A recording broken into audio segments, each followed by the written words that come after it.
Assalamualaikum warahmatullahi wabarakatuh. Semangat pagi dan selamat pagi bagi kita sekalian, teman-teman. Jumpa lagi dengan channelnya Ruslan ABD, Rahasia Petani Sukses. Di sini kita akan jalan-jalan di kebunnya Pak Made ini. Jangan lupa untuk mensubscribe channel saya di Ruslan ABD, Rahasia Petani Sukses. Untuk berkelanjutan channel ini, mari kita akan jalan-jalan di kebun ini dan kita berbincang-bincang dengan yang punya kebun ini. Oke Pak, ini Bapak dulu dapat entries ini dari mana ini Pak? Yang ini dari Pak Ahmad dari Gunung Santigi ya. Bapak tahu nggak klonnya apa ini, jenis klon ini Pak? Apanya? Jenis klonnya ini namanya apa ini, kakao yang ini? BBC Ya, katanya. yang ini. Iya. Jadi saya akan ini kan Pak ya.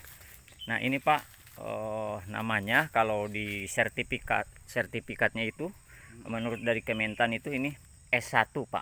S1. Ya, Sulawesi 1. Ya. Nah ini kan paling banyak buahnya Pak. Sebetulnya ini paling banyak buahnya. Buahnya kalau dipecah dalamnya agak kering, dia ada basah ya. Iya. Agak kering toh. Agak Lain dengan yang ada yang sana tadi. Yang ini baru basah. Nah sekali. ini basah toh. Iya. Nah ini Bapak tahu namanya ini apa? Yang ini, yang klon ini. Apa namanya itu dulu? Nah ini salah satu petani kakao juga harus mengenali Pak ya klonnya. Apa yang kita budidayakan harus tahu, karena apa? Karena kakao Pak, kakao ini punya karakter masing-masing Pak.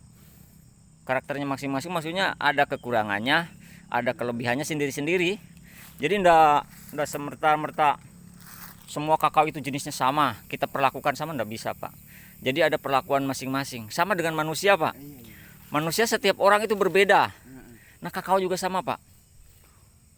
Klon ini ribuan Pak, jenis klon kakao ini.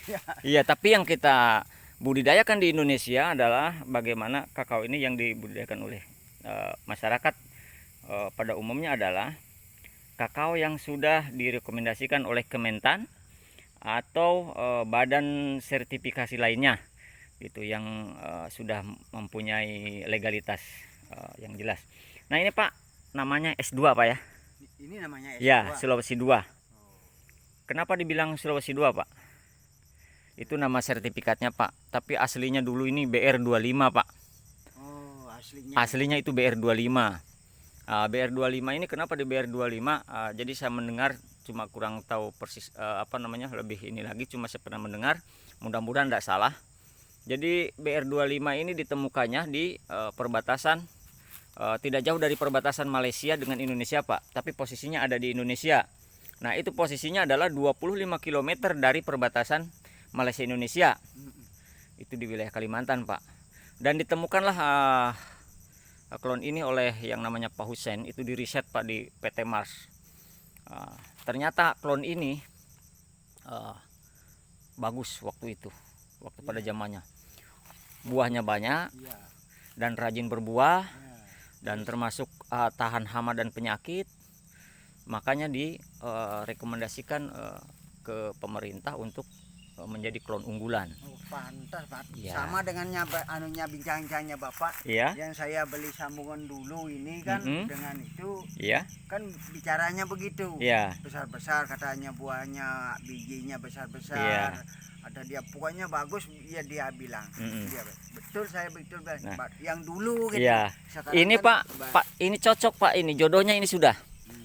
Ada S2, ada S1. Tapi yang bagus Pak, kalau misalkan tanam 1000 pohon, ya. S2-nya 800, S1-nya 200. Oh, gitu lebih mana? Ini lebih unggul. Ini lebih banyak karena ini sebagai apa namanya ya? Yang dibudidayakan atau bahasa ininya mothernya. Jadi indukannya Pak, indukannya. Nah, sana adalah pejantannya. S1 adalah sebagai pejantan Pak. Iya, jadi S1 sebagai pejantan, kemudian ini adalah sebagai indukannya. Nah, kenapa Pak kakao ini tidak bisa hidup sendiri? Hidup sih hidup dan berbuah juga. Cuma yang jadi masalah sama Pak dengan posisi manusia. Jadi manusia pun kalau perkawinan sedarah ya kurang bagus Pak. Kakao pun sama. Pada akhirnya generasi ke generasi dia akan lebih cepat rentan, rawan penyakitnya.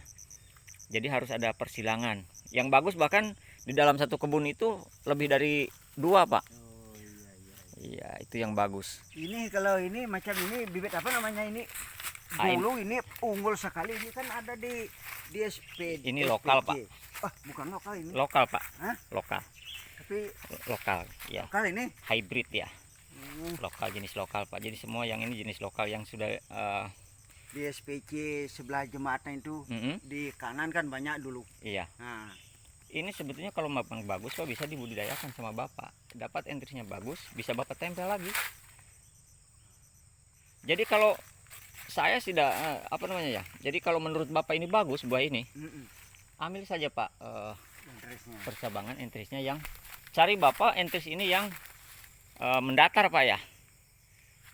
Mendatar, jangan yang naik ke atas Pak. Jangan bahasa ininya, jangan yang autotrop. Autotrop itu berarti menaik ke atas, tapi kalau cari itu yang phytotrop. Agak gini. Ya, kayak macam kupu-kupu. Iya, iya, Ya. Ya macam ini Pak nih. Ini kan mendatar dia. iya. Ini bisa diambil entrisnya kalau sudah tua ini Pak. Nah, diambil entrisnya ini kan menjadi cabang produksi Pak. Nanti karakternya juga dia ndak begini, ndak naik ke atas, tapi tetap menjadi cabang-cabang produksi itu, dan akan lebih bagus untuk produksinya seperti itu. Kalau Jadi macam ini jenis apa ini? Ini dulu rimbun saya dipangkas. Ini baru ini keluar anunya, buahnya ini. Ini yang sana Pak, yang merah ini. Ya, kan saya banyak jenis di sini anunya. Ya bagus Jadi Pak, saya- ini nggak apa-apa justru. Ini masih lokal Pak, tapi boleh dikembang biakan nggak apa-apa. Oh lokal anunya Iya, ini, tapi lokal Pak, oh lokal. apa? Tapi hampir mirip dengan sana Pak ya. Cuma ini agak bulat ini. Oh iya. Iya. Nah ini pun banyak nih S1-nya banyak. Cuma menurut Bapak S1 apa namanya percabangannya itu seperti bagaimana? Kalau pemangkasannya Sama. kan kalau S2 dia kebanyakan begini, tapi kalau S1 ini banyak begini Pak. Ada yang ini semacam ini kan Bapak potong-potong toh. Iya. Tadinya menggantung dia ya. Banyak ke bawah dia. Iya. Nah, itu karakternya S1 Pak. Makanya S1 ini harus tahu cara pemangkasan. Kalau enggak tahu Pak, biasa orang banyak nempel di tanah ini ujung-ujung ini. Yang gantung-gantung ini kan bekas gantung ini. Ini yang sini bekas gantung ke bawah dia. Turun dia. Iya. Macam ini. Iya, betul itu Pak. Turun dia. Macam ini. Ini dulu macam ini saya kan Nah, saya dipotong-potong. betul Pak, itu memang harus begitu. Dan ini kan ini S1 juga kekurangannya adalah ini.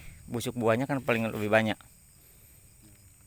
Lebih banyak busuk buahnya, makanya yang bagus Pak di pemangkasan Bapak lebih bagus lagi mungkin. Nanti daun itu enggak usah dikejauh ke sana Pak. Daunnya. Ya. Ditaruh wilayah ini Pak. Bapak biasa pakai apa di sini untuk sanitasi rumputnya? Rumputnya Ya. apa namanya? Yang mati akar itu Ya, apa namanya? herbisida tapi yang sistemik. Ya. Ada yang hitam anunya ini apa namanya ada ini? Gramoson itu.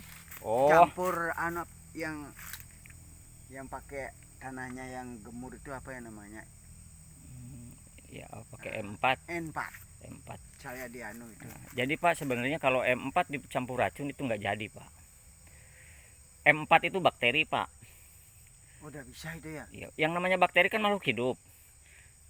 Kalau dicampur dengan racun ya M4-nya kalah, berarti Bapak ini selama ini buang-buang uang Pak. Jadi kalau mau itu Bapak pengaplikasian misalkan nih habis semprot rumput dengan racun. Tunggu 2-3 bulan.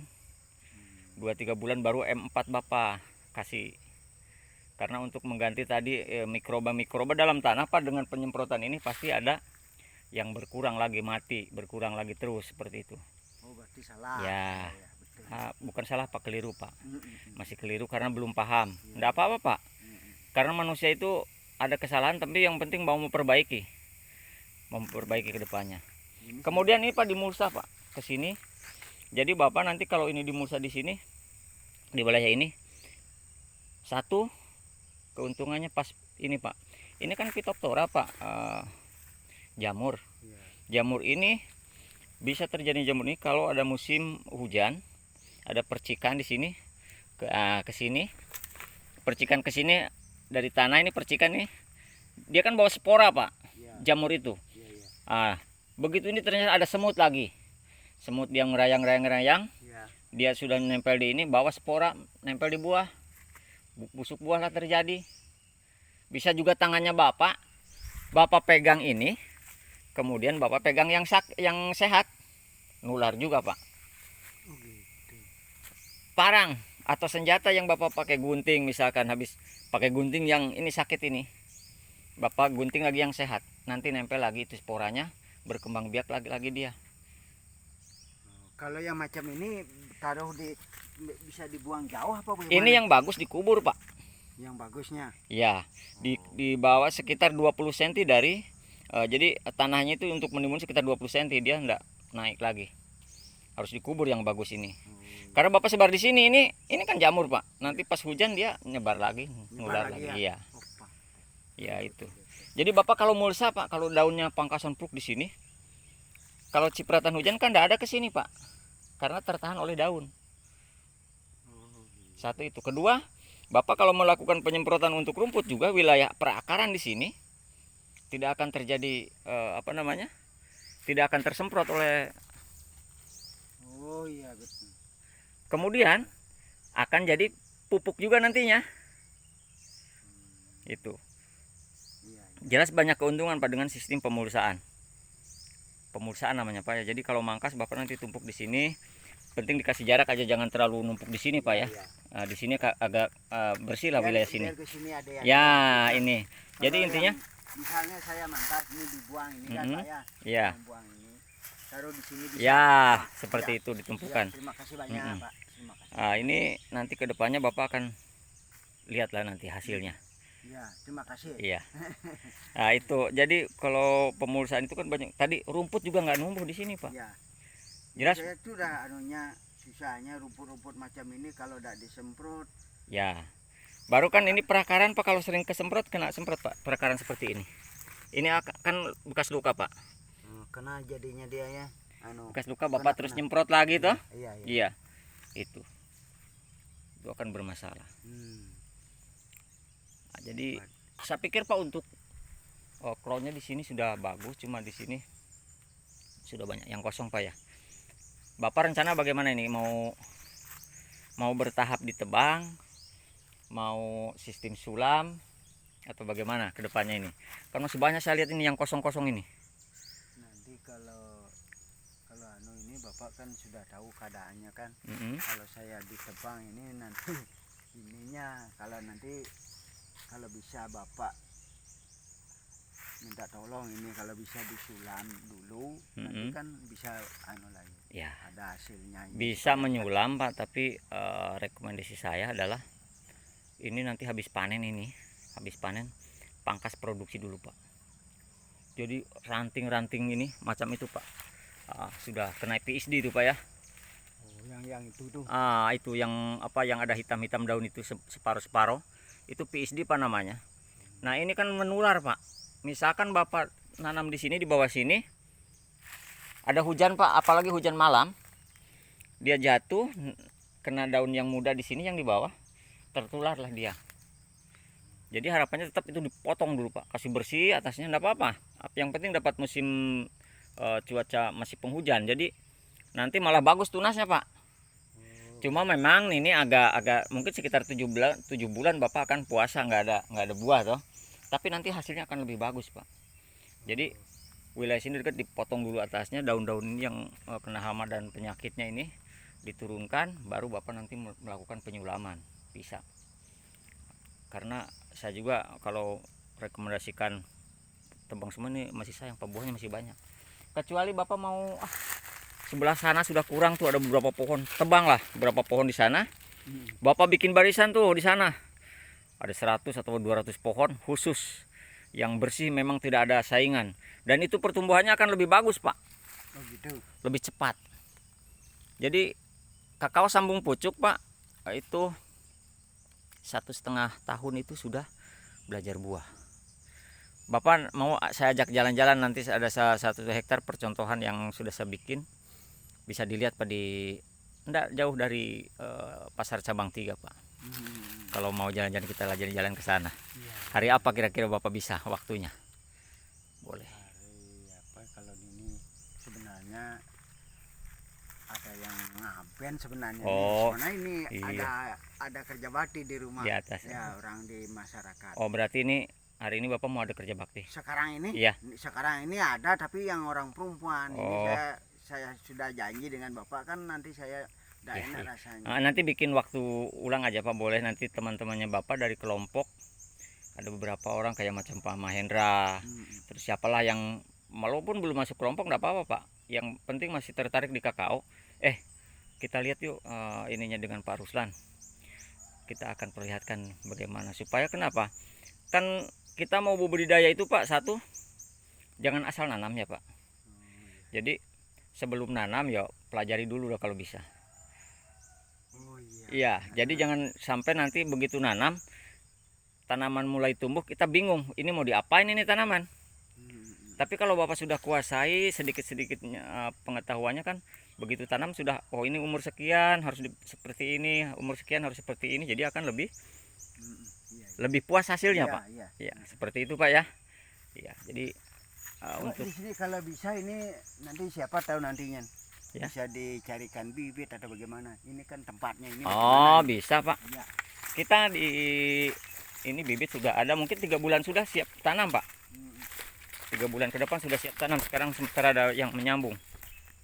Ini kan S1 ini luar biasa buahnya Pak. Ini S1 ini. Sama dengan ini? Iya. Ya sama ini. S1 ini buahnya orang sudah jarang pebuah. Ini di sini masih banyak. Cuma ini kalau Bapak ini kalau macam-macam ini ada perlu dibuang atau bagaimana ya? Apa? Ini kalau banyak saya ini supaya ada buahnya, maunya saya mau ya dengan Bapak di sini. Itu tadi Pak. Jadi pemangkasan nanti Bapak habis buah ini banyak dipotong Pak. Tapi kalau motong nantilah sudah habis buah ini Bapak tinggal hubungin saya. Kita lihat, karena kita mau melakukan pemangkasan produksi juga harus lihat cuaca. Oh gitu. Ya, yang sebenarnya Pak ada nanti kita bagi itu yang namanya kalender kakao Pak. Jadi kalender musim. Bukan berarti yakin itu kalender musim terjadi, tapi itu adalah sudah gambaran apa ya? Biasa yang normal Pak. Ada hitungannya, misalkan kalender kakao itu dibuatkan dari berdasarkan tahun ke belakang. Misalkan bulan 7 ini hujan, mungkin bulan 8 sudah mulai kurang, bulan 9 sudah mulai kurang lagi, 10 bahkan mungkin kemarau ada. Tapi kalau di Jawa itu Pak yang namanya sudah begitu biasanya hujan Pak. Tapi di sini kadang-kadang kan enggak. Di sini kadang-kadang di sini justru bulan-bulan 12 di sini tuh lagi biasanya hujan, tapi ada datang enggak ada hujan. Iya, seperti itu. Kalau musimnya misalnya kalau musim mangkas atau enggak ada hujan atau terang itu Iya. Kalau musimnya itu mangkas itu. Kalau mangkas itu jelas harus menghadapi musim hujan Pak. Oh, kalau hujan-hujan itu. Iya. Karena apa, kalau musim kemarau dipangkas kan stres Pak, kasihan. Oh iya betul. Baru kalau pangkas produksi jelas banyak terbuka, akhirnya kalau kemarau dia ini terjemur bisa kering.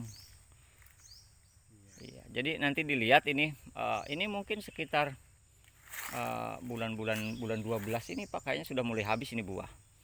Ini kan masih ada ini. Ini kemungkinan kan bulan 11 ini panen nih Pak. Panen sudah ya. Ya.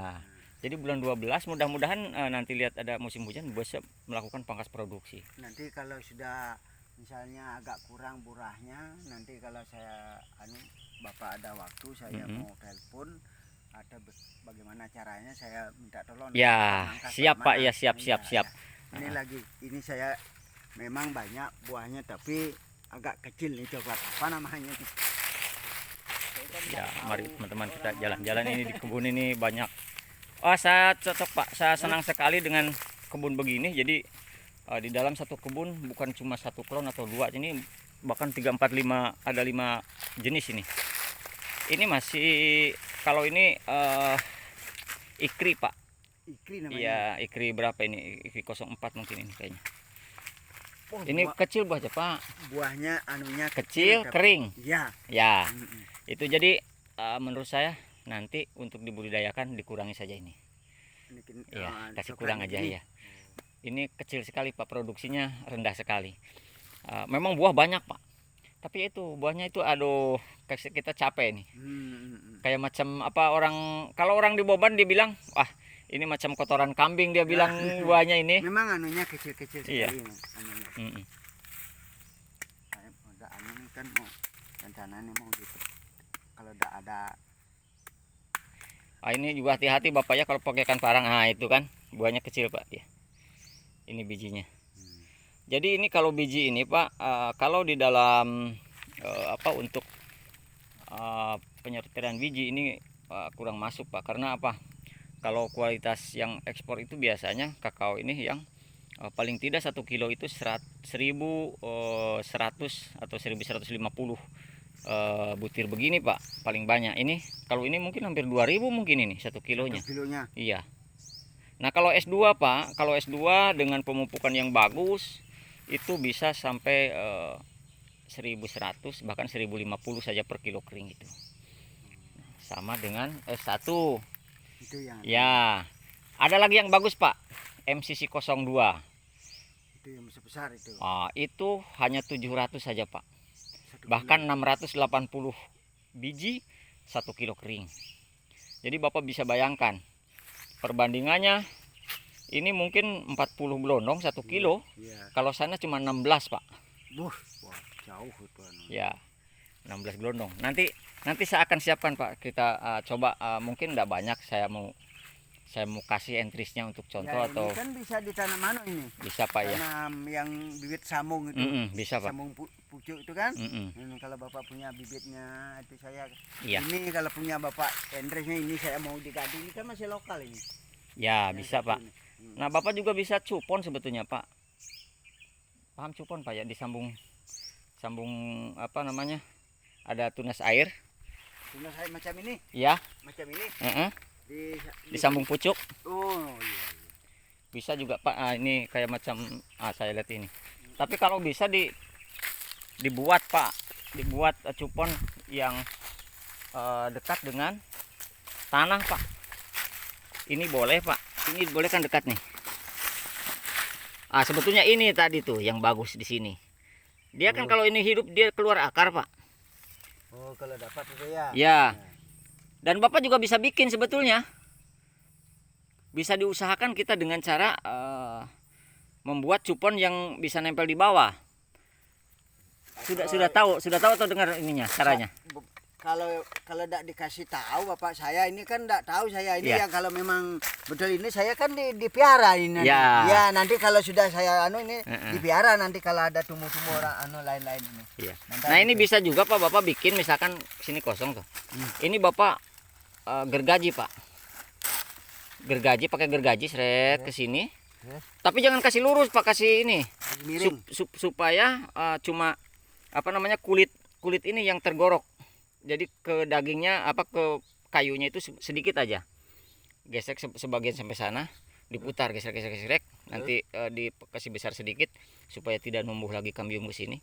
Nah, nanti akan tumbuh di sini cupon, Pak. Di musim hujan itu. Oh, tumbuh ini lagi kan. Ya, yang begini, tumbuhnya di sini di bawah potongan tadi. Kenapa saya rekomendasikan sebelah aja yang dilukai? Karena harapannya ini tetap jangan mati dulu. Setelah ini seperti ini Pak, ini sudah bagus ini, bahkan sudah lebih dari tua ini. Jadi cupon sudah segini dia bisa disambung nantinya. Nah kasih biar nanti sudah disambung, jangan juga langsung dibunuh atasnya, biar saja dulu sampai umur ini 1 tahun atau 1,5 tahun baru dipotong. Dipotong juga jangan dipotong terlalu ini Pak. Potong. Masih segini lah potong, jangan dikasih mati yang aslinya dulu. Karena Gitu. kalau perakaran dia belum kuat, belum banyak perakaran dari cupon ini, nanti yang ini membusuk, akhirnya dia ikut roboh. Jadi tetap kasih hidup nggak apa-apa. Seperti itu. Ini salah satu teknik Pak ya. Iya. teknik bagaimana. Ya sudah dikasih Iya. bisa dilakukan. Yang penting perakaran kan masih sehat, Pak. Kalau perakaran masih sehat, kenapa harus dibongkar? Kalau kita masih menghasilkan. Kalau sambung cupon juga sebetulnya 1 tahun itu sudah mulai buah. Yang sambung pucuknya. Iya, cepat, Pak. Macam sana masih segar ini pohon, Pak. Iya. Tapi ini buah bagus ini. Lebat nggak buahnya ini, Pak, pohon? Selalu lebat nggak buahnya ini, Pak? Enggak, cuma macam begini-begini aja. Kurang ya? Iya. Ini anunya masih banyak belum ini kalau biasanya ini kan dibuang-buang, ini banyak ya Iya. dibuang-buang ini. Nah, ini masih kalau ini mau sambung samping juga boleh. Masih segar juga ini, Pak. Paling sekitar 15-an tahun lah ini umurnya. Kurang lebihnya. Umur coklatnya? Iya. Iya. Ada 15 tahun, Pak ya? Lebih, kurang lebih lah. Tapi belum sampai 20 belum. Belum, anak saya baru kelas, belum sekolah itu anak saya yang perempuan ini. Sekarang sudah semester 5 sekarang kuliahnya. Oh berarti sudah ini ya. Ya kurang lebih 20 tahun. Iya, ini coklat saya itu pas anak saya yang itu saya beli ini. Ya. Tapi masih bagus ini, Pak. Jadi karena ya memang sudah banyak yang mati. Karena mungkin tadinya itu terlalu racun juga, Pak. Herbie juga pengaruh, Pak. Dulu ini coklatnya ini jelek sekali. Ada orangnya ada pemasok macamnya Bapak. Pak Polos, coklatnya kamu itu jangan dipiara, itu dibuang saja. Ini bibitnya, endresnya, bayar 10.000, 2 tempel macam ini kan. 2 tempel bayar 10.000, saya 1.700.000 saya bayar ini semuanya. Kalau sekarang udah sampai segitu pas sambung samping, paling satu pohon itu 4 atau 5.000 lah paling mahal. Itu kalau sambung mata 2. Ini maaf dulu nih, kalau di SPI ini sama sekali belum ada. Saya paling dulu ini. Di sini ya? Iya. Tahun berapa ya? Karena Gernas di sini masuk tahun 2012, Pak ya? Apanya? Kalau Gernas aja di tahun 2012 baru masuk di sini. Iya, yang umumnya. Iya, Bapak kan sebelum itu berarti sekitar tahun 2010-an, 2009. Iya, kemungkinan. Iya. Iya, enggak apa-apa, Pak. Bagus ini sudah. Jadi klonnya ini tinggal dipertahankan, tinggal memperbaiki. Satu yaitu pemangkasan produksinya, Pak. Jadi pangkas produksi itu kan 1 tahun 1 kali, Pak. Setelah itu juga harus nanti kita cek pH tanahnya. Cek pH tanahnya di sini berapa. Jadi setelah cek pH tanah nanti ada rekomendasi namanya pengaplikasian kalsium atau kapur dolomit, Pak. Kalau misalkan di sini pH-nya di bawah 5,8, nah itu kita harus ada dolomit. Kenapa harus dolomit, Pak? Dikasih kalsium atau dolomit, orang terkenalnya mengenalnya paling dolomit, Pak ya, atau kaptan di sini. Karena kaptan sendiri itu akan bisa menaikkan pH tanah. Setelah menaikkan pH tanah otomatis, Pak, nanti kalau kita kasih pupuk, pH tanahnya sudah bagus, tanaman ini akan sempurna menyerap makanan atau pupuk yang kita kasih. Tapi kalau di bawah 5,8, Pak, pH-nya, Bapak misalkan kasih pupuk setengah kilo 1 pohon misalkan, itu paling-paling yang termakan itu hanya 250 atau bahkan cuma 200 gram saja. Jadi yang lain tidak termakan oleh tanaman karena tadi tanahnya asam. Gitu. Ya, jadi keasaman tanah ini harus distabilkan, dinaikkan lagi. Misalkan 4,8 itu sudah standar paling rendah. Jadi yang bagus itu memang di 6,5 untuk kakao itu. Paling rendahnya 5,8. Apalagi kalau di bawah 5,8 berarti ada penambahan dolomitnya itu harus lebih banyak lagi. Apalagi Bapak pakai pupuk apa di sini, Pak? Pernah pakai? Banyak saya pernah tapi sedikit-sedikit. Iya. Jenis pupuk apa? Ponska. Ya, nah, ini sedikit. Urea, Pak. Sedikit. Tidak anjurkan nanti, Pak. Tidak boleh lagi urea. Oh gitu. Urea bagus untuk tanaman, tapi untuk jangka panjangnya merusak tanah. Dia asam akan lebih cepat. Keasaman tanah itu akan lebih cepat dengan urea. Jadi Bapak pakai NPK Ponska aja, Pak. Ponska itu N-nya itu sama amoniak juga, Pak. Jadi dia sama dengan urea, N-nya. Nah, ini makanya kalau mau kenapa kita pakai NPK ponsel seperti itu, ya itu mengakibatkan tadi keasaman tanah akan lebih cepat. Makanya sebelum aplikasi pupuk pakai kapur dulu. Yang pakai Iya. itu. Jadi 2 minggu. Kalau mupuknya ini bagaimana, bagusnya atau tanam atau bagaimana? Bapak biasa pakai di apa? Saya ini pokoknya saya tidak tahu ini ada tanam. Kalau hujan deras saya dia bersihkan dulu seperti yang macam itu. Ini sudah bersih keliling ini. Iya. Tidak ada daunnya, saya diamur itu kalau ada hujan. Kalau dihambur Pak, ada hujan nggak ada hujan, yang namanya ditabur, itu beresiko banyak. Musim kemarau 50% jelas pasti hilang Pak. Jadi Bapak kalau tabur di situ setengah kilo, berarti cuma 250 gram aja paling-paling yang terserap oleh tanaman. Lainnya menguap, apalagi N-nya itu menguap, terbawa kena panas itu tadi menguap. Kalaupun hujan pasti kena erosi Pak. Oh gitu. Terbawa air hujan. Jadi yang bagus tadi sebetulnya sudah tugal, ada 4 lubang lah atau berapa, ditutup kan, tugal tutup. Itu. Betul. Itu lebih aman Pak. Ya.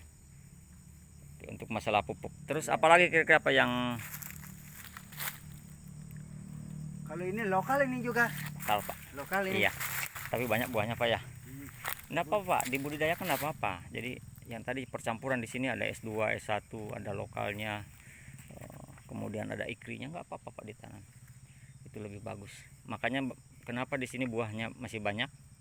Karena itu banyak percampuran Pak. Coba Bapak perhatikan di tanaman kakao 45, Bapak lihat yang di depan sana. Pernah. Bapak lihat buahnya. Tapi senangnya saya itu besar. Pendek. Bagus. Ya itu dah. Apalagi Pak kalau dia ada percampuran klon di dalamnya. Itu buahnya akan lebih lebat Pak. Itu saya bilang hampir tidak ada buahnya. Kurang. Ya oke Pak. Terima kasih banyak ini bincang-bincangnya. Mudah-mudahan nanti kita akan saling sharing Pak ya lah.